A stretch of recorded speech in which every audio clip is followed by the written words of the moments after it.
Gold, trusted gold buyers. మీరు తాకట్టు పెట్టిన బంగారాన్ని విడిపించి ఈ రోజు ఉన్న మార్కెట్ ధరకు కొనబడను. వచ్చే సంవత్సరం ఏ రోజు గ్రహణం వస్తుంది, సూర్యగ్రహణం వస్తుంది, ఏ రోజు చంద్రగ్రహణం వస్తుంది, ఈ సంవత్సరమే రాస్తున్నారు కదా. సో మరి అదెలా రాయగలుగుతున్నారు? నిజంగా గనక గ్రహాలు లేదు మన ఈ ఏమంటారు సంవత్సరం మొత్తం రాసే ఈ పుస్తకాలు కానివ్వండి, జ్యోతిష్యం కానివ్వండి, అసలు ఇది లేదు అని అనుకుంటే మరి ఈ రోజు సూర్యగ్రహణం వస్తుంది, ఈ రోజు చంద్రగ్రహణం వస్తుంది, ఎలా చెప్పగలుగుతున్నారు? వద్దామండి, మీరు మధ్యలో ఒక హైపర్ లింక్ నొక్కి ఇటు వచ్చేసారు. దలైలామా గారి దగ్గరే ఉన్నాం. ఇప్పుడు ఈ మౌంటైన్ బుద్ధిజంలో హ్యూమన్ రైట్స్ అబ్యూజ్ అన్నది ఆడపిల్లలకి ఎక్కువ జరుగుతుంది. ఇప్పుడు నేపాల్లో కుమారి కల్ట్ అంటారు కదా. కుమారి కల్ట్ అంటే ఏంటంటే ఓ చిన్న బిడ్డను తీసుకుని 3 ఏళ్ళు 5 ఏళ్ళు పాపను తీసుకుని ఈ పాపలో లక్షణాలన్నీ కూడా డివైన్ క్వాలిటీస్ కాబట్టి ఈ పాపను గుళ్ళో కూర్చోబెట్టాలని తీసుకెళ్ళి గుళ్ళో కూర్చోబెడతారు. మెన్స్ట్రుయేషన్ స్టార్ట్ అయిన రోజు ఆ పాపని తీసి బయటపడేస్తారు. అంటే ఇదంతా కన్యలకే, అది కూడా ప్రీ ప్యూబర్టీ చిల్డ్రన్కే. వాళ్ళని ఈ 10 ఏళ్ల పాటు మరి ఇది అన్యాయం అయినప్పుడు శాంభవిది కాదా? That was my reaction. ఇప్పుడు 10 ఏళ్ల పాటు ఈ పాపని ప్రపంచంతో సంబంధం లేకుండా పొద్దున్న లేచి ఆ కాటుకలు పెట్టి ఆ రంగులు పూసి ఒక విగ్రహంలాగా డెకరేట్ చేసి ఈ పాప పని ఏంటంటే అక్కడ కూర్చొని ఉండటం, ఆడుకోవటం లేదు, చదువుకోవటం లేదు, వేరే వాళ్ళతో మాట్లాడేది లేదు, వాళ్ళు పెట్టింది తినటం, బలవటం, అక్కడ ఉండటం. అప్పటి వరకు ఉన్న దైవత్వం ప్యూబర్టీ తర్వాత దైవత్వం ఉండదంటారా? ఎందుకంటే మూఢనమ్మకాల్లో ఈ అన్ని ఫ్యాక్టర్స్ అన్నమాట. Primary victims of any kind of superstition almost by default are women, whatever age, చిన్న బిడ్డ నుంచి పెద్ద వరకు. శాంభవి కేసులో కూడా వజ్రాయన బుద్ధిజం యొక్క victim Shambhavi. So this is my analysis. What is my strategy? 2 ఉన్నాయి. ఒకటేమో పాప హక్కులు కాపాడాలి, బట్ ఇవి నిజంగా పాప హక్కులు అని చెప్పడానికి ఏమి జరుగుతుందో అర్థమయ్యేటట్టు చేయాలి. So I had a dual mission of mass education and persuasion and legal action. Legal action is against the guardians of Shambhavi, the media. But equally important is mass education. మళ్ళీ ఇట్లాంటి స్టోరీ రాకూడదు. సడన్గా ఏమవుతుందంటే దీన్ని oppose చేయకపోతే మళ్ళీ పుట్టాను ఇంకోటి వస్తాడు. ఎగ్జాక్ట్లీ. ఇప్పుడు శాంభవి నేను నాగార్జునతో, ఆచార్య నాగార్జునుడితో మాట్లాడాను అనగానే నేను అప్పుడు iNewsలో it was wonderful discussion going on. దాంట్లో ఒక ఆయన ఫోన్ చేశాడు వైజాగ్ నుంచి, నేను బుద్ధుడితో మాట్లాడాను అన్నాడు. అంటే ఇట్లా ఈ దమాక్లెస్ పీపుల్ అందరూ బయటకు వస్తారనమాట ఇట్లాంటి పిచ్చి భావనలు వచ్చినప్పుడు. అవునా, బుద్ధుడితో మాట్లాడావా? నువ్వు ఏ భాషలో మాట్లాడావు బుద్ధుడితో అన్న. ఈయన తెలీదుగా, బుద్ధుడి భాష ఏంటో ఈయన తెలీదుగా. అంటే మెంటల్ వాడికి ఇవన్నీ తెలవాలని లేదు. ఒక ఉన్మాదం లాగా, ఒక హిస్టీరియా లాగా స్ప్రెడ్ అయిపోతుంది అనమాట. టక టక టక జనాలు వచ్చేసారు. నేను కూడా ఇంతకుముందు వేరే జన్మలో ఉన్నాను, ఎగ్జాక్ట్లీ, అవన్నీ ఆపాలి. సో మాస్ ఎడ్యుకేషన్ ఇది కాదబ్బా, నిజంగా నీకు ఇట్లా అనిపిస్తే ఇదిగో సైకియాట్రిస్టులు వీళ్ళు ఉన్నారు, ఈ మందులతో తగ్గుతుంది, వాళ్ళు మామూలు మనుషులు అయిపోతారు. అంటే మెంటలీ ఆల్ రైట్ కాని వాళ్ళ పట్ల మనం కోపం చూపించకూడదు. We have to help them. ఇప్పుడు ఒక రూమ్లో కూర్చుని కనపడిన వాళ్ళతో మాట్లాడుతూ చాలామంది ఉంటారండి. వాళ్ళకి హెల్ప్ చేయాలా మనం? We have to do it. నేను చచ్చిపోయి మళ్ళీ పుట్టానని ఒక ఆయన అంటాడు, హెల్ప్ చేయాలి కదండి, వాళ్ళని తిట్టి కాదు కదా అది. సో ఆ బిలీఫ్ని అడ్రెస్ చేయాలి. ఒక్క 1 నెల రోజుల మందుల తర్వాత బాగా అయిపోతున్నారు వీళ్ళు, అంటే జబ్బున్నట్టే కదా. So we have to do this. వీళ్ళని మీడియాలో స్టూడియోలో కూర్చోబెడితే ఎట్లా? మీరు నన్ను అడిగారు మీడియా రోల్ ఏమిటి అని. ఒక ఛానల్లో ఒక మనిషిని తీసుకొచ్చి ఏమన్నారు, ఈయన గత 2 ఏళ్ళో 3 ఏళ్ళో సంథింగ్ లైక్ దట్ అసలు తిండి తినట్లేదు, నీళ్లు తాగట్లేదు. నిజం అది. అందుకే ఆయన కూర్చోబెట్టి ఈయన without any food he surviving అన్నారు. ఎట్లా అండి, ఆయన is N employee of the government. ఎట్లా అండి మీరు ఎట్లా అంటే, నేను సూర్యుడి కాంతి నుంచి నేను శక్తిని పొందుతాను, గాల్లో నుండి నేను మాయిశ్చర్ పొందుతాను అన్నాడు. నన్ను అడిగారు ఏంటండి ఇది అని. అంటే చూడటానికి అయితే మనిషిలాగే ఉన్నాడు కానీ ఇది మొక్క కదా అయితే ఈయన అన్నాను. అంతే కదా. మొక్కే కదా. ఇప్పుడు సూర్యకాంతి నుంచి అట్లాగే మాయిశ్చర్ నుంచి నేను ఎనర్జీ క్రియేట్ చేసుకుంటా అంటే అది మనుషులు కాదు కదండి, మొక్కలే. అంటే ఈ మనిషి మొక్క ఏం చేస్తున్నాడు, గవర్నమెంట్ ఉద్యోగం వెలగబెడుతున్నాడు. I'm sure he's incapable of doing his job because is mentally ill and he's lying. గదిలో తాళం వేస్తే ఉంటుంది, 6 వారాల్లో చచ్చిపోతాడు మనిషి. కావాల్సినంత సన్లైట్ ఇద్దాం అయినా బతకడు. ఛానల్ ఏం చేయాలండి?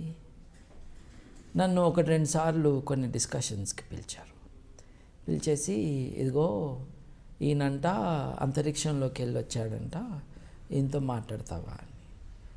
ఓహో, భారతీయుడు ఒకడే అనుకున్నాను అంతరిక్షంలోకి వెళ్ళింది, ఈయన కూడా ఉన్నాడా? మరి ఆయనకి అవార్డు ఇచ్చి పద్మభూషణ్ ఏదో ఇవ్వచ్చుగా. లేదు డిస్కషన్కి రమ్మన్నారు, రానన్నాను నేను. మెంటల్గా ఆయన తీసుకొచ్చి కూర్చోబెట్టి నాతో మాట్లాడించడం ఏంటి, ఆయన పర్సువేట్ చేసి హాస్పిటల్ పంపించండి. టీవీ ఛానల్ ఏంటి, వాట్ ఈస్ ఇట్ ఫర్? నీ స్టాండర్డ్స్ ఏంటి? నీ స్టూడియో దేనికి ఉపయోగపడుతుంది? పిచ్చోళ్ళని కూర్చోబెట్టడానిక? అంటే మెడికల్ సైన్సెస్లో పిచ్చి అన్నదానికి రియల్ డెఫినేషన్ లేదండి, అట్లా వాడేస్తున్నాం. Basically if you have lost connection with reality you must be help to regain that sanity. తన కుటుంబ సభ్యులతో, మిగతా సమాజంతో ఒక సెన్సిబుల్ రిలేషన్ ఏర్పరచుకుంటే this man can grow as a human. కాదంటే ఇట్లాంటి అపోహలతో నేను అంతరిక్షంలోకి వెళ్ళొచ్చానంటే మీరు నమ్ముతారండి? నమ్మరు కదా. నన్ను స్టూడియోలో కూర్చోబెడితే ఎట్లా అండి? ఇప్పుడు he's not well, show some sympathy, don't use him as a circus animal. ఇప్పుడు సాటి మనిషి పట్ల సింపతి కూడా ఉండాలి, love and sympathy. That man is in distress, he doesn't know it because he is so ill, you have to help the person. So ఇట్లాంటివి జరుగుతూ ఉంటాయి. Same thing with the Dalai Lama matter. So on the one hand educate the people. చచ్చిపోయిన వాళ్ళు మళ్ళీ పుట్టరు అంటమే మన ఇచ్చే education. అందరికి అర్థమయ్యేటట్టు చెప్పాలి కదా. ఆదివారం చికెన్ తిన్నావా? తిన్నాను. అది మళ్ళీ పుడితే ఏం చేస్తా? మేకను తిన్నావా? ఇప్పుడు నువ్వు జీవితంలో తిన్న ఈ 200 మేకలు 200 కోళ్ళు కలిసి ఓ సైన్యమై నిన్నొచ్చి పొడిస్తే పుడుతున్నాయిగా మళ్ళీ తిరిగి. నువ్వే చెప్తున్నావుగా పుట్టినాక మళ్ళీ మెమరీ ఉంటుందని. అరే ఈడరా నన్ను తిన్నది అని వచ్చేసి పొడిచేస్తే బతుకుతావు నువ్వు అంటే నవ్వు వస్తుంది, కానీ ఆలోచిస్తారు కదా, అవును కదా. సో పునర్జన్మ అన్నది లేదు. కొంచెం ఈ మూఢనమ్మకాలన్నింటికీ కూడా మూల కారణం అవిద్య అనేదని అక్కడే మెయిన్ చేయాల్సిన పని ఉంది అని మీకు అనిపించలేదా? లేదండి, మూఢనమ్మకాలకి మెయిన్ కారణం అన్నది అజ్ఞానం అండి. అజ్ఞానము అవిద్య ఒకటి కాదండి. కామన్ సెన్స్ లేని అజ్ఞానం ఏదైతే ఉందో దానికి దోహదం బాగా చేసేది మతం అండి. ఇప్పుడు ఆత్మ ఉన్నదని చెప్పినాకనే కదా పునర్జన్మ అన్నది. ఆత్మకి డిస్ట్రాక్షన్ లేదన్నాకనే కదా. శరీరం డిస్ట్రాయ్ అవుతుంది, ఆత్మ కాదని చెప్పారు కదా. కాబట్టి శరీరం వెళ్ళిపోయినా కొత్త చొక్కా కొనుక్కున్నట్టుగా కొత్త శరీరాన్ని తెచ్చుకుంటుంది ఆత్మ అంటారు. అలా అనుకుంటే ఇప్పుడు మరి మీ చెప్పిన దాని ప్రకారం భగవద్గీత అబద్ధమే అనుకోవాలా, రామాయణం కూడా అబద్ధమే అనుకోవాలా మనం? ఎందుకంటే అందులో చెప్పారు కదా, ఈ శరీరం మట్టిలో కలిసిపోతుంది, ఆత్మ అనేది అలాగే ఉంటుంది, ఆత్మ మళ్ళీ వేరే రూపాన్ని సంతరించుకుంటుంది అని మన భగవద్గీతలో కానివ్వండి ప్రతి పురాణాల్లో చెప్తూనే ఉన్నారు. మీరు రామాయణం చదివారండి? మీరు? నేను చదవలేదు సార్. చదవలేదు. భగవద్గీత చదివారండి? లేదు. అందరూ చెబితే మరి ఎట్లా అండి? చదవకుండా అందరు ఇట్లా మాట్లాడితే రామాయణంలో ఇది లేదండి. నేను చదివానండి. అందరూ చెప్తే వినడమే. ఇప్పుడు ప్రవచనాలు చెప్తున్నారు, ఆ ప్రవచనాలు వినడమే. వాళ్ళు చదివారండి, చదివిన విషయం ఆలోచించారండి? అది కూడా అడుక్కోవాలి మనం. ఇప్పుడు ప్రవచనాలు చెప్తాడు ఒక ఆయన, పెద్ద ఆయన చాగంటి గారు. ఇప్పుడు వారు ఏమన్నారు, స్నానం చేసి బకెట్లో కాసిన నీళ్ళు వదిలి దాంట్లో తుండుగుడ్డ పెట్టు, నీ భార్య వచ్చి ఆ నీళ్ళన్నీ పిండి పోస్తే నీకును నీ భార్యకి ఆరోగ్యం. ఏంటండి నాన్ సెన్స్? ఇవి ప్రవచనాలు అసలు కాదు కదా. What has it to do with spirituality? Nothing. కాకపోతే భగవద్గీతలో ఉంది, రామాయణంలో లేదు. That's why I'm saying. ఇప్పుడు నా పవిత్ర గ్రంథాన్ని నేను డిఫెండ్ చేస్తాను, వాళ్ళు ఒకసారి చదవాలి కదా. ఇది నిజాయితీ కదా. నిజంగా నా మతానికి నేను వాల్యూ ఇచ్చి గౌరవం ఇస్తే ఆ మతం ఏమంటుందో బాగా చదవాలి. అలాగే ఆ మతంలో వచ్చిన సంస్కరణలు ఏంటో కూడా తెలుసుకోవాలి. ఇప్పుడు మతం అంతా ఒరిజినల్గా బాగానే ఉంటే సంస్కరణలు ఎందుకు మీరు ఆహ్వానిస్తున్నారు? మతం అంతా బాగా ఉంటే సంస్కరణలతో పని లేదు కదా. లేదు కదా. శంకరాచార్యుని ఎందుకు మెచ్చుకుంటున్నారు, తర్వాత రామానుజాచార్యుని ఎందుకు మెచ్చుకుంటున్నారు, తర్వాత బసవన్న గారిని ఎందుకు మెచ్చుకుంటున్నారు? ఏదో బాగాలేదనేగా వాళ్ళు వచ్చింది. వేదాలంతా బాగా ఉంటే ఉపనిషత్తులు ఎందుకు వచ్చాయి? వేదాలు ఉపనిషత్తులు సేమ్ థింగ్స్ చెప్పట్లేదు కదా. మన భావాల పట్ల, మన మతం పట్ల, మన నమ్మకాల పట్ల గౌరవం ఉండాలి. గౌరవం అంటే ఏంటి? అవి ఏం చెప్పినాయో చదువుకోవాలి. సో మీ ప్రశ్న ఏంటంటే ఈ వీటిల్లో ఉన్నాయన్నీ కరెక్టా అని. ఏదైనా కరెక్టో కాదో చెప్పడానికి, బేరీజ్ వేయటానికి మనకున్న యార్డ్ స్టిక్ ఏంటంటే అది వాస్తవంగా ఉందా లేదా, అంతే కదండి. వాస్తవంలో ఆత్మల్ని ఇప్పటిదాకా చూడలేదండి, ఎక్కడా చూడలేదు. మొన్న మీరు యూట్యూబ్లోనే దొరుకుతాయి. ఇప్పుడు ఆత్మలు ఎక్కడ కనిపించినాయి అంటే ఫోటోషాప్ చేసేవాడు దుకాణంలో, యూట్యూబ్లో దొరుకుతాయి. దయ్యంతో సెల్ఫీ తీసుకునే ప్రయత్నం చేశారు గోగినేని బాబు గారు మొన్న ఊళ్ళో, కానీ ఆ దయ్యం చాలా క్లియర్ కనిపించిందట కదా, మీకు చెప్తున్నారు. ఆవిడ రాలేదుగా. ఇక్కడ చూడండి, దయ్యాలన్నీ ఆడదయ్యాలే. మీకు ఎప్పుడన్నా అనిపించిందా ఏంటి మగ దయ్యం ఎక్కడా లేదు, దయ్యాలన్నీ ఆడదయ్యాలే అని? మంచి చేసే దయ్యం ఉందా? లేదు కదండి. మంటలు పెట్టే దయ్యం, మగాళ్ళను వశపరుచుకునే దయ్యం, అది మోహిని పిశాచం కావచ్చు, కొరివి దయ్యం కావచ్చు, మోస్ట్లీ దయ్యాలన్నీ ఆడవాళ్ళు. కానీ మీరు అది ప్రూవ్ చేసిన తర్వాత ఆ విలేజ్లో మొత్తం అందరూ వెనక్కి వచ్చారండి? వచ్చారు. రియలైజ్ అయ్యారు ఆ విషయంలో ఇదనే దయ్యం ఎందుకు కారండి తమ ఇంట్లోంచి బయటికి వెళ్ళిపోయారు. They evacuated there homes in peace times. కానీ అది మాత్రం మెచ్చుకోవాల్సిన విషయం సార్ మీ విషయంలో.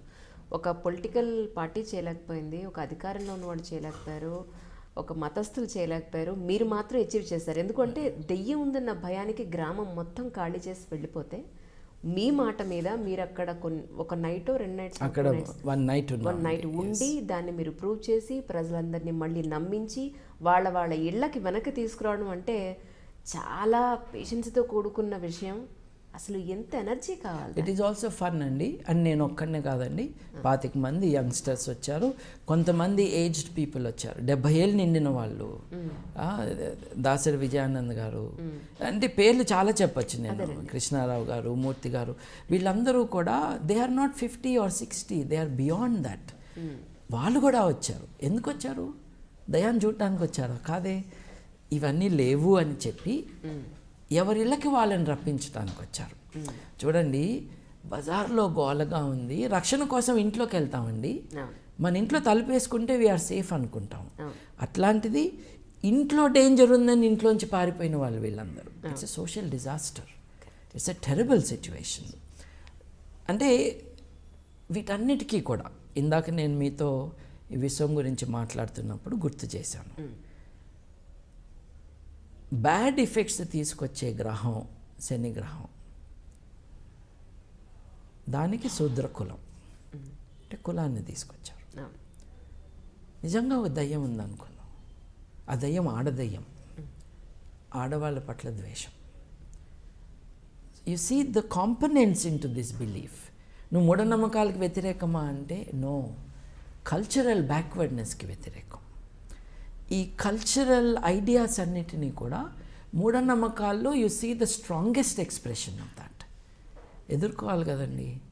మరి ఇంకేదైనా నమ్మండి మీరు, ఆడ మొగ ఈక్వల్ అన్న వాళ్ళు ధర్నా చేసి మాకు మొగదయ్యాలు కూడా కావాలని అడగాలి. లేకపోతే ఎట్లా అండి? ఇన్ఈక్వాలిటీ కాదు ఇది, సమానత్వం కావాలి కదా అందులో కూడా. సో ఈ నమ్మకాలన్నిటినీ కూడా we have to challenge and question. ఎందుకు? To improve our lot. ఇప్పుడు ఇట్లాంటి ప్రశ్నలు వేసుకున్న కారణంగానే వేరే సమాజాలు ముందుకెళ్ళినాయి. మనం 200 దేశాలు, రఫ్లీ 200 దేశాలు ప్రపంచంలో ఉంటే మనం 146లో ఎందుకున్నాము? నెంబర్ 1లో ఎందుకు లేము?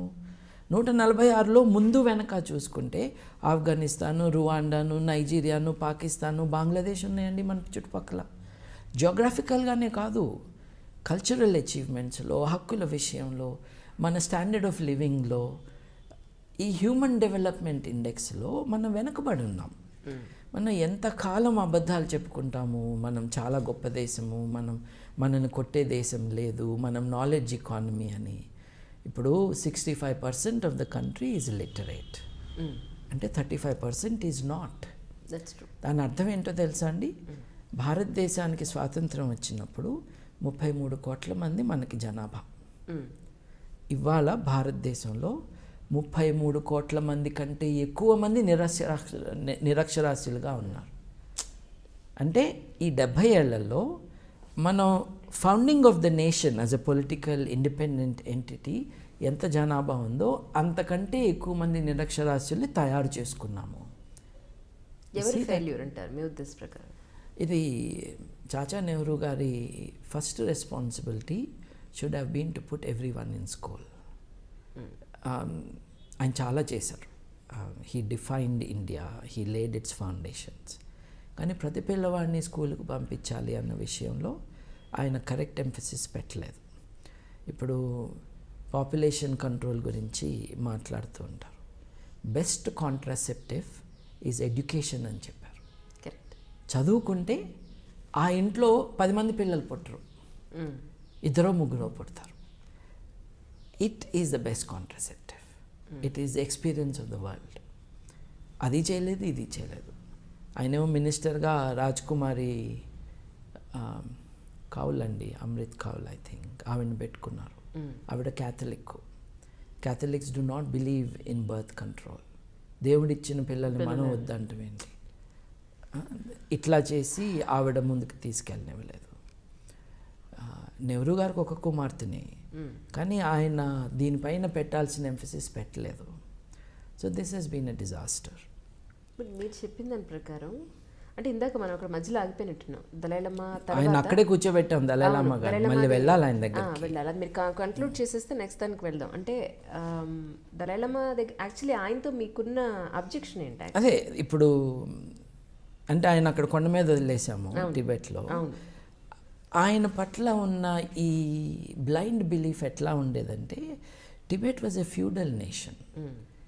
దేన్నైతే మనం వదిలేద్దాము అని అనుకున్నాము కొన్ని వందల సంవత్సరాల క్రితం భారతదేశంలో ఉండేదో ఆ ఫ్యూడల్ వ్యవస్థలో ఆయన మలమూత్రాలను కూడా పవిత్రంగా భావించే దేశంలో ఆయన రాజు. Is a religious leader and also a temporary. ఇప్పుడు ఎలా ఉంది సార్ పరిస్థితి అక్కడ? వస్తున్నానండి. ఆయన అక్కడి నుంచి ట్యాక్సీలు కట్టమన్నప్పుడు ఆయన అక్కడి నుంచి పారిపోయి మన దేశం వచ్చాడు. కేవలం అదే కాదు, చైనా దురాగతాల్లో టిబెట్ ఆక్యుపేషన్ కూడా ఒకటి. Okay. China has occupied Tibet. It need not have, it should not have. అది జరిగింది కదండి. అప్పుడు టిబెట్ యొక్క స్వాతంత్రం కోసం a wonderful representative was Dalai Lama. ఆయనకి గ్రేట్ పబ్లిక్ రిలేషన్స్, బాగా నవ్వుతాడు. There is a presence about him which is impressive. కాకపోతే ఆయన మతరాజ్యాన్ని స్థాపిస్తాడు కానీ డెమోక్రసీని స్థాపించడు. ఒకటి అదైతే, దలైలామా అనే ఆయన అందరూ బుద్ధిస్టులకి రిప్రజెంటేటివ్ కాదు అన్నది ఒక విషయం. ఇందాక అన్నట్టుగా there is Hinayana, there is Mahayana, there is Vajrayana, there is now Ambedkar's Navayana. Vajrayana అన్నది చాలా చిన్నది. ప్రపంచంలో 33 కోట్ల మంది బుద్ధిస్ట్ ఉన్నారండి. వాళ్ళల్లో దలైలామా గారి లెక్కల ప్రకారం 60 లక్షల మంది మట్టుకే వజ్రాయనలో ఉన్నారు. చైనా లెక్కల ప్రకారంగా, చైనా అయితే 25 లక్షలే అని చెప్తుంది. దలైలామా గారు చెప్పింది ఏంటి అంటే వజ్రాయన బుద్ధిజంలో 60 లక్షల మంది ఉన్నారు అని. ఈ 60 లక్షల మంది అందరూ దలైలామా వెనకలేరు. దాంట్లో 4 స్కూల్స్ ఉన్నాయి. 4లో గెలూక్పాకి ఈయన head. And that's the second largest sect of Vajrayana. 60 లక్షల మంది 4గా డివైడ్ అయితే దాంట్లో బిగ్గెస్ట్ ఆర్గనైజేషన్ ఈయనది కాదు, సెకండ్ బిగ్గెస్ట్ ఈయనది. ఓకే. ఈ does not represent Buddhism. First thing, అరే బుద్ధుడే పునర్జన్మని నమ్మలేదు, నువ్వు మాట్లాడితే ఎట్టా బుద్ధుడి పేరుతో ఎట్లా ఒప్పుకుంటాం? So that was number 1. మీకు బుద్ధిజానికి మీకు అబ్జెక్షన్స్ ఉన్నాయా మీ ఉద్దేశ ప్రకారం? అంటే బుద్ధుడు was probably the first moral teacher of the world. Probably the first. దేవుడు లేడు అని భారతదేశంలో యాక్టివ్గా అనుకుంటున్న టైంలో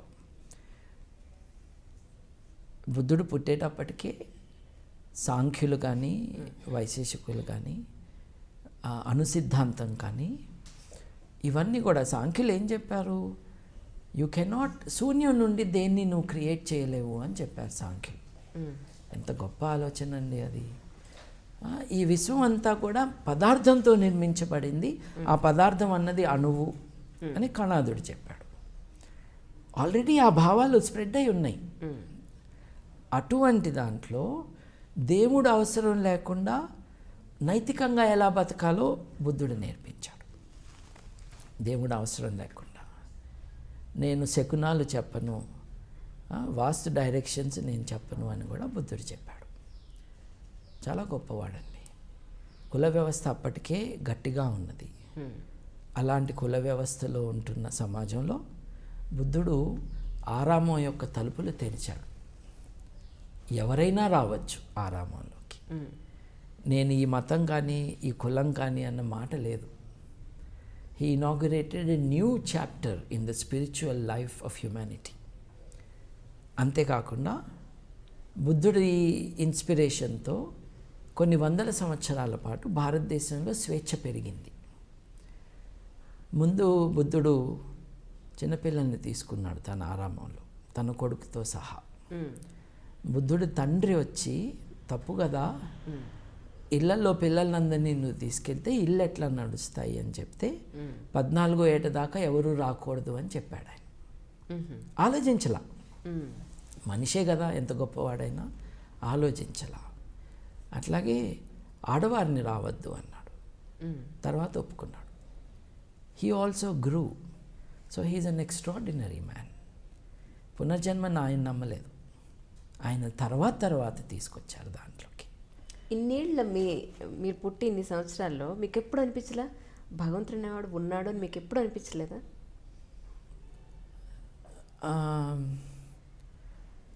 స్కూల్ డేస్లో అప్పుడప్పుడు ఫ్యూ టైమ్స్. స్పెషల్గా నాకు మ్యాథ్స్లో ఫస్ట్ రావాలని నిజంగా వచ్చిందండి పూజ చేస్తే. అంటే ఏంటంటే నాది తెలుగు ఫస్ట్ లాంగ్వేజ్ అండి. అది ఫస్ట్ లాంగ్వేజ్ కాదు, second language in school. Okay. Special English పిల్లలు ఉండేవాళ్ళు మా స్కూల్లో, వాళ్ళేమో ఇంగ్లీష్ చేసేవాళ్ళు. సో తెలుగులో మ్యాక్సిమం మార్క్స్ 60-65 వస్తాయండి. స్పెషల్ ఇంగ్లీష్లో 75-80 వస్తాయి. సో వాళ్ళకి అక్కడ 15 మార్కులు అడ్వాంటేజ్ ఉండేది. తర్వాత హిందీ, మనకేమో హిందీ బాగా రాదు. పైగా మా నాన్నగారేమో ఇంపోజిషన్ ఆఫ్ హిందీకి వ్యతిరేకులు. ఓకే. చక్రవర్తి రాజగోపాలాచారి గారి ఇన్స్పిరేషన్ ఆయనకి. సో ఒక జాతి మీద, ఒక కమ్యూనిటీ మీద ఒక భాషని రుద్దటం అన్నది తప్పు. కాబట్టి హిందీ ఇంపోజిషన్ ఉండకూడదు. ఓకే. తమిళనాడులో హిందీకి వ్యతిరేకంగా చేసిన ఉద్యమానికి చక్రవర్తి రాజగోపాలాచారి, రాజాజీ గారి స్టాన్స్ వాజ్ ఫండమెంటల్. ఆయన ఇన్స్పిరేషన్తోనే కదా మీ పేరు కూడా రాజాజీ, నా పేరులో కూడా పెట్టారు. చూశాను సార్ మీదని. ఓ పక్కన పెరియార్ గారి యాజిటేషన్ నడుస్తూ ఉన్నాయి. రాజాజీ గారిది యాజిటేషనిస్ట్ కాదు, ఆయన భావాలు. He was one of the most powerful minds of India ever in that last century. So ఆయన మాటలు అవి మా నాన్నగారి లైఫ్లో ఇన్ఫ్లుయెన్స్ అనమాట. సో హిందీ ఏంటి, నేర్పించటం ఏంటి, అవును కదా హిందీ ఏంటి, మనం ఎందుకు నేర్చుకోవాలో నేను హిందీ క్లాస్లో అనుకోవటం. సో హిందీలో ఎక్కువ మార్కులు వచ్చాయి కాదు. అందరికీ 80 వస్తేనో 70 వస్తేనో నాకు ఇంకో 10 మార్కులు తగ్గాయి. అక్కడ స్పెషల్ ఇంగ్లీష్లో 15 మార్కులు ఎక్కువ వస్తున్నాయి వాళ్ళకి. మళ్ళీ ఇక్కడ హిందీలో కూడా 15, వాళ్ళ మదర్ టంగ్ అది, వాళ్ళు వస్తున్నాయి. ఈ 25 మార్కులు డిఫరెన్స్ ఉంది మనకి. ఇక లెక్కల్లోనే మనం ఇది చేయాలి. కాబట్టి మనం దేవుణ్ణి ప్రార్థించేస్తే ఈ 20 మార్కులు ఇచ్చేస్తాడేమో ఆయన అని సీరియస్గా 8th క్లాస్లో బాగా ప్రార్థన చేసేస్తే ఫస్ట్ ర్యాంక్ నాకు వచ్చేసిందండి. అట్లా చిన్నపిల్లలుగా ఉన్నప్పుడు ఇప్పుడు అనిపించలేదు నెవర్. దేవుడు లేడు అని అనుకుంటే కొన్ని వందల వేల సంవత్సరాల క్రితమే అష్టోత్తరాలు, సహస్రాలు, ఖడ్గమాలు ఇవన్నీ పుట్టాయి. అప్పుడు మీరు పుట్టలేదు, నేను పుట్టలేదు. అసలు దేవుడే లేడనుకుంటే వీటన్నింటికీ అర్థం లేదుగా. నాకు పెద్ద క్వశ్చన్ అసలు అర్థం కాని విషయం అదే. కొన్ని వందల వేల సంవత్సరాల క్రితమే ఎన్నో సహస్రాలు, అష్టోత్తరాలు, అవతారాలు, వాటికి ప్రూఫ్లు ఇన్ని కళ్ళ ముందు మనకు కనిపిస్తున్నప్పుడు అసలు దేవుడే లేడని ఎలా నమ్ముతారు మీరు? మీరు అన్నీ కరెక్టే అండి, కానీ ప్రూఫ్లు మట్టుకు లేవండి.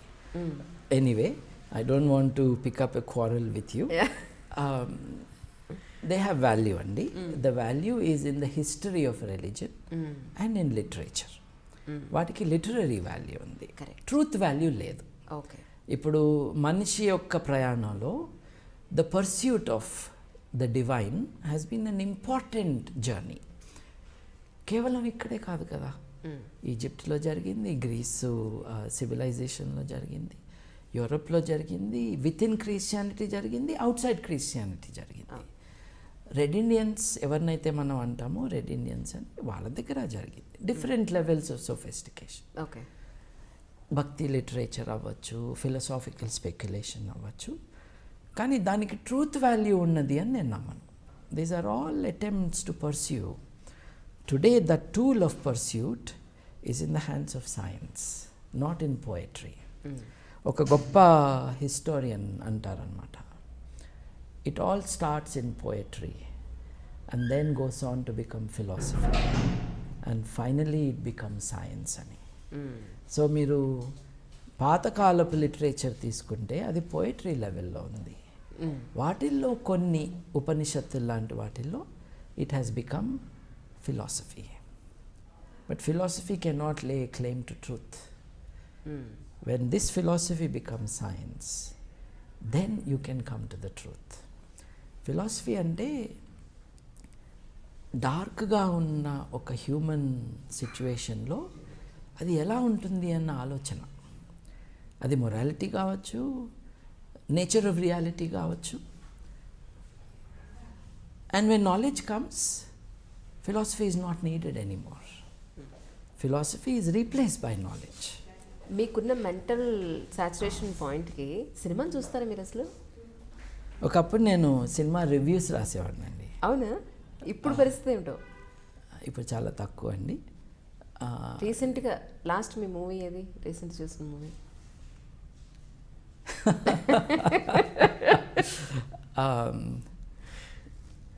మా బాబును నా వైఫ్ ఇద్దరు చిన్నపిల్లలే, ఇద్దరు కలిసి జాంబీ సినిమాలై చూస్తూ ఉంటారు. అట్లా నేను మా ఇంట్లో సినిమాలు ప్లే అవటం చూశాను, కానీ I never sat down to watch. Okay. నిజానికి దీనికి ఎవరు మీనింగ్ చూడకూడదు, మీరు అన్నారు కాబట్టి చెప్తున్నాను. ఓకే. నేను చూసిన లాస్ట్ 2 ఫిల్మ్స్ తెలుగులో ఓకే సినిమా హాల్కి వెళ్ళి చూసినవి, 2 పవన్ కళ్యాణ్ సినిమాలు. మీరు అని ఫ్యాన్ అని చెప్పుకోవచ్చా? లేదండి, I'm not a fan of any film actor. Okay. I'm not even interested in their personal lifes or political ambitions. కానీ చూసినవి అవి. ఓకే. ఒకసారి ఊరెళ్తే అత్తారింటికి దారేది సినిమాకి అందరూ వెళ్తుంటే నేను వెళ్ళాను. ఓకే. అంతకుముందు గబ్బర్ సింగ్ సినిమా నంబర్ 1 అది చూశాను. ఇవే నేను చాలా తక్కువ సినిమాలు చూడటం. నిజానికి సినిమా చూడటం నేను మానేసిన కారణం లైన్లో నుంచుని టికెట్ కొనుక్కోవాలి అన్న కారణంగా నేను వెళ్ళలేదు. ఏదో తప్పు చేసిన వాళ్ళలాగా అక్కడ లైన్లో నుంచుంటే ఒక గుర్ఖా వచ్చి కర్ర పట్టుకుని నువ్వు ఇట్లా నుంచో అట్లా నుంచో అని డైరెక్ట్ చేస్తూ ఉంటే I did not relish that experience. ఇప్పుడంటే మీరు నెట్లోనే బుక్ చేసుకోవచ్చు. కానీ ఇంట్లో నెట్లో బుక్ చేసుకోవక్కర్లా, నెట్లో ఇంట్లోకి తెచ్చుకోవచ్చు సినిమా. That's true. బయటకు వెళ్ళాల్సిన అవసరం లేకుండా ఇంట్లోనే ఉండవచ్చు. కానీ నేను చూడలేదంటాం నిజమే, కానీ అప్పుడప్పుడు ఎక్స్ట్రాక్ట్స్ సినిమాలు చూస్తూ ఉంటాను. ఐఎమ్ టికిల్డ్ బై బ్రహ్మానందం గారి కామెడీ. అవునా? I'm tickled by it. అప్పుడప్పుడు కొన్ని డిస్టేస్ఫుల్గా ఉంటాయి, కానీ overall they make me laugh.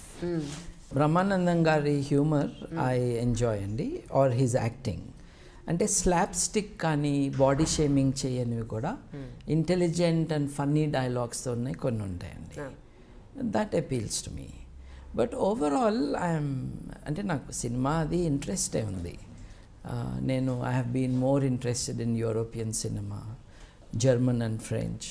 So నేను ఇండియన్ ఎక్స్ప్రెస్కి కాలేజ్ డేస్లో ఉన్నప్పుడు I use to right reviews. నేను హైదరాబాద్ ఫిల్మ్ క్లబ్ మెంబర్ని, చాలా దూరం వెళ్ళి సారథి స్టూడియోస్లో ప్రతి వారము కొరియన్ ఫిల్మ్స్, ఇరానియన్ ఫిల్మ్స్. మీరు లేనిది ఎక్కడని అడగండి. అంటే cinema as an art form, how to tell a story అండి. What is cinema? It's how to tell a story.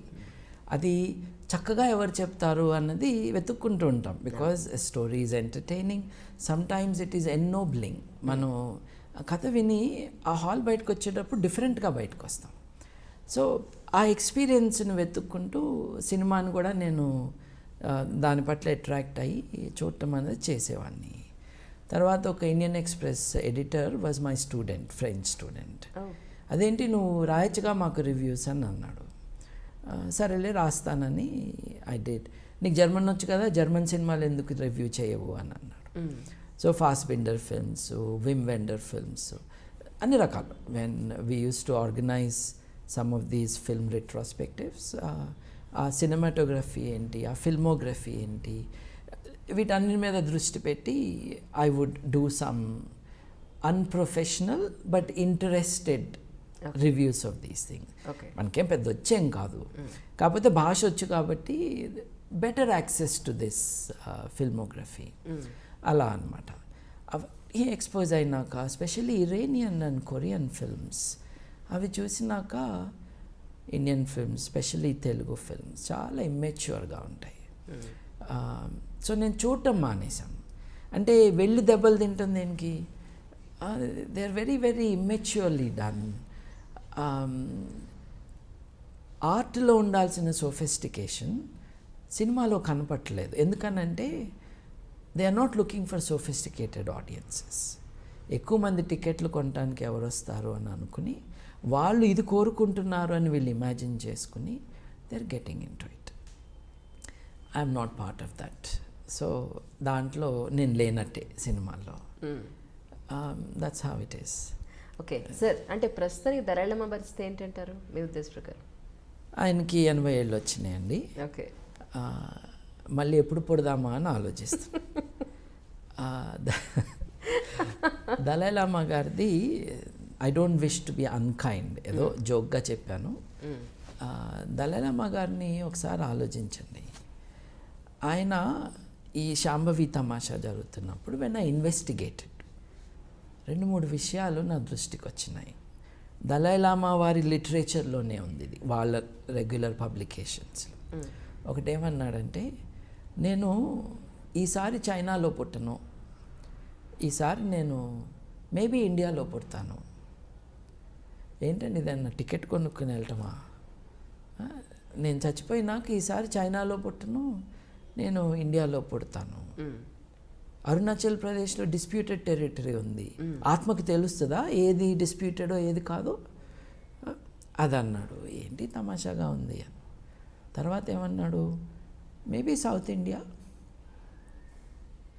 అదేదో వెకేషన్ స్పాట్ లాగా సౌత్ ఇండియాలో పుడతానేమో అన్నాడు. తర్వాత వచ్చే సంవత్సరం ఏ రోజు గ్రహణం వస్తుంది, సూర్యగ్రహణం వస్తుంది, ఏ రోజు చంద్రగ్రహణం వస్తుంది, ఈ సంవత్సరమే రాస్తున్నారు కదా. సో మరి అదెలా రాయగలుగుతున్నారు? నిజంగా గనక గ్రహాలు లేదు మన ఈ ఏమంటారు సంవత్సరం మొత్తం రాసే ఈ పుస్తకాలు కానివ్వండి, జ్యోతిష్యం కానివ్వండి, అసలు ఇది లేదు అని అనుకుంటే మరి ఈ రోజు సూర్యగ్రహణం వస్తుంది, ఈ రోజు చంద్రగ్రహణం వస్తుంది, ఎలా చెప్పగలుగుతున్నారు? వద్దామండి, మీరు మధ్యలో ఒక హైపర్ లింక్ నొక్కి ఇటు వచ్చేసారు. దళైలామా గారి దగ్గరే ఉన్నాం. ఇప్పుడు ఈ మౌంటైన్ బుద్ధిజంలో హ్యూమన్ రైట్స్ అబ్యూజ్ అన్నది ఆడపిల్లలకి ఎక్కువ జరుగుతుంది. ఇప్పుడు నేపాల్లో కుమారి కల్ట్ అంటారు కదా. కుమారి కల్ట్ అంటే ఏంటంటే, ఓ చిన్న బిడ్డను తీసుకుని 3 ఏళ్ళు 5 ఏళ్ళు పాపను తీసుకుని, ఈ పాపలో లక్షణాలన్నీ కూడా డివైన్ క్వాలిటీస్ కాబట్టి ఈ పాపను గుళ్ళో కూర్చోబెట్టాలని తీసుకెళ్ళి గుళ్ళో కూర్చోబెడతారు. మెన్స్ట్రుయేషన్ స్టార్ట్ అయిన రోజు ఆ పాపని తీసి బయటపడేస్తారు. అంటే ఇదంతా కన్యలకే, అది కూడా ప్రీ ప్యూబర్టీ చిల్డ్రన్కే. వాళ్ళని ఈ 10 ఏళ్ల పాటు మరి ఇది అన్యాయం అయినప్పుడు శాంభవిది కాదా? That was my reaction. ఇప్పుడు 10 ఏళ్ల పాటు ఈ పాపని ప్రపంచంతో సంబంధం లేకుండా పొద్దున్న లేచి ఆ కాటుకలు పెట్టి ఆ రంగులు పూసి ఒక విగ్రహంలాగా డెకరేట్ చేసి, ఈ పాప పని ఏంటంటే అక్కడ కూర్చొని ఉండటం, ఆడుకోవటం లేదు, చదువుకోవటం లేదు, వేరే వాళ్ళతో మాట్లాడేది లేదు, వాళ్ళు పెట్టింది తినటం, బలవటం, అక్కడ ఉండటం. అప్పటి వరకు ఉన్న దైవత్వం ప్యూబర్టీ తర్వాత దైవత్వం ఉండదంటారా? ఎందుకంటే మూఢనమ్మకాల్లో ఈ అన్ని ఫ్యాక్టర్స్ అన్నమాట. Primary victims of any kind of superstition almost by default are women, whatever age, చిన్న బిడ్డ నుంచి పెద్ద వరకు. శాంభవి కేసులో కూడా వజ్రాయన బుద్ధిజం యొక్క victim Shambhavi. So this is my analysis. What is my strategy? రెండు ఉన్నాయి. ఒకటేమో పాప హక్కులు కాపాడాలి, బట్ ఇవి నిజంగా పాప హక్కులు అని చెప్పడానికి ఏమి జరుగుతుందో అర్థమయ్యేటట్టు చేయాలి. So I had a dual machine of mass education and persuasion and legal action. Legal action is against the guardians of Shambhavi, the media. But equally important is mass education. మళ్ళీ ఇట్లాంటి స్టోరీ రాకూడదు. సడన్గా ఏమవుతుందంటే దీన్ని oppose చేయకపోతే మళ్ళీ పుట్టాను ఇంకోటి వస్తాడు. ఎగ్జాక్ట్లీ. ఇప్పుడు శాంభవి నేను నాగార్జునతో, ఆచార్య నాగార్జునుడితో మాట్లాడాను అనగానే నేను అప్పుడు ఐ న్యూస్లో it was wonderful discussion going on. దాంట్లో ఒక ఆయన ఫోన్ చేశాడు వైజాగ్ నుంచి, నేను బుద్ధుడితో మాట్లాడాను అన్నాడు. అంటే ఇట్లా ఈ దమాక్లెస్ పీపుల్ అందరూ బయటకు వస్తారనమాట ఇట్లాంటి పిచ్చి భావనలు వచ్చినప్పుడు. అవునా, బుద్ధుడితో మాట్లాడావా? నువ్వు ఏ భాషలో మాట్లాడావు బుద్ధుడితో అన్నా. ఈయన తెలీదుగా, కరెక్ట్. బుద్ధుడి భాష ఏంటి ఈయన తెలీదుగా. అంటే మెంటల్ వాడికి ఇవన్నీ తెలవాలని లేదు. ఒక ఉన్మాదం లాగా, ఒక హిస్టీరియా లాగా స్ప్రెడ్ అయిపోతుంది అనమాట. టక టక టక జనాలు వచ్చేసారు. నేను కూడా ఇంతకుముందు వేరే జన్మలో ఉన్నాను, ఎగ్జాక్ట్లీ. అవన్నీ ఆపాలి. సో మాస్ ఎడ్యుకేషన్ ఇది కాదబ్బా, నిజంగా నీకు ఇట్లా అనిపిస్తే ఇదిగో సైకియాట్రిస్టులు వీళ్ళు ఉన్నారు, ఈ మందులతో తగ్గుతుంది, వాళ్ళు మామూలు మనుషులు అయిపోతారు. అంటే మెంటలీ ఆల్ రైట్ కాని వాళ్ళ పట్ల మనం కోపం చూపించకూడదు. We have to help them. ఇప్పుడు ఒక రూమ్లో కూర్చుని కనపడిన వాళ్ళతో మాట్లాడుతూ చాలామంది ఉంటారండి. వాళ్ళకి హెల్ప్ చేయాలా మనం? We have to do it. నేను చచ్చిపోయి మళ్ళీ పుట్టానని ఒక ఆయన అంటాడు, హెల్ప్ చేయాలి కదండి, వాళ్ళని తిట్టి కాదు కదా అది. సో ఆ బిలీఫ్ని అడ్రెస్ చేయాలి. ఒక్క నెల రోజుల మందుల తర్వాత బాగా అయిపోతున్నారే వీళ్ళు.